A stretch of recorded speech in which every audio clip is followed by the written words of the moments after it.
नमस्कार, मैं अमरेश कुमार।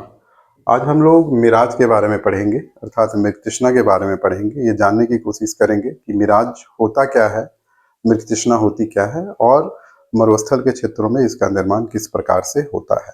पहले हम समझने की कोशिश करते हैं मिराज होता क्या है, मृगतृष्णा होती क्या है।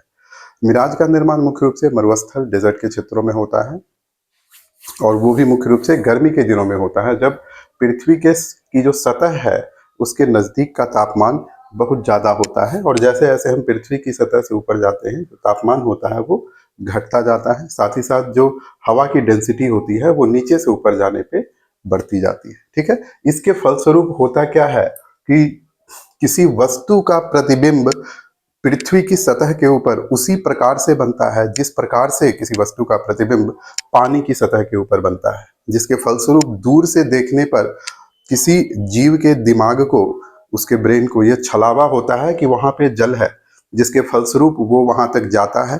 लेकिन चूंकि उस वस्तु का प्रतिबिंब पृथ्वी की सतह पे ही बन रहा था, जिसके फलस्वरूप वहां पे जल नहीं होता और उसे एक तरह से देखा जाए तो धोखा हो जाता है। ठीक है, ये तो हो गया मिराज या मृगतृष्णा। अब हम समझने की कोशिश करते हैं कि मृगतृष्णा का निर्माण किस तरह से होता है या मिराज का निर्माण किस तरह से होता है। इसका निर्माण मुख्य रूप से गर्मी के दिनों में होता है और जो डेजर्ट्स होते हैं वहां पे होता है। जैसा कि हमें पता है, जो पृथ्वी है वो सूर्य के जो रेडिएशन होती है उसको एब्जॉर्व करती है और एब्जॉर्व करने के बाद लॉन्ग वेवलेंथ के रूप में उसको री एमिट करती है, जिसके फलस्वरूप क्या होता है कि जो पृथ्वी की सतह है उसके नजदीक का तापमान ज्यादा होता है और जैसे जैसे हम ऊपर की ओर जाते हैं क्या होता है, जो तापमान है वो घटता जाता है। क्योंकि पृथ्वी के सतह के नजदीक का तापमान ज्यादा है, इसीलिए पृथ्वी के सतह के जो नजदीक का जो क्षेत्र होता है वहां पे डेंसिटी कम होती है और जैसे जैसे हम ऊपर जाते हैं डेंसिटी बढ़ते जाती है और उसी अनुसार जो रिफ्रैक्टिव इंडेक्स है वो भी जैसे जैसे हम लोग नीचे से ऊपर जाते हैं बढ़ेगा और जैसे जैसे हम लोग ऊपर से नीचे आते हैं रिफ्रैक्टिव इंडेक्स घटता जाता है। जहां जैसा कि यहाँ पे दिखाने की कोशिश की गई है, mu 4 is greater than mu 3 is greater than mu 2 is greater than mu 1। और इसी के फलस्वरूप ये जो चेंज इन रिफ्रैक्टिव इंडेक्स है विथ हाइट, ये जो रिफ्रैक्टिव इंडेक्स हाइट के साथ बढ़ रहा है, इसी के फलस्वरूप टोटल इंटरनल रिफ्लेक्शन या पूर्ण आंतरिक परावर्तन के फलस्वरूप मृगतृष्णा या मिराज का निर्माण होता है। यहाँ पे हम लोग देखने की कोशिश करते हैं कि इसका निर्माण किस प्रकार से होता है। यहाँ पे जैसे मैंने दिखाने की कोशिश की है कि यहाँ पे एक पेड़ है और ये जो पेड़ है उसी का प्रतिबिंब नीचे यहाँ पे बन रहा है, जिसके फलस्वरूप हमारे दिमाग को यह छलावा होता है कि वहां पर जल है।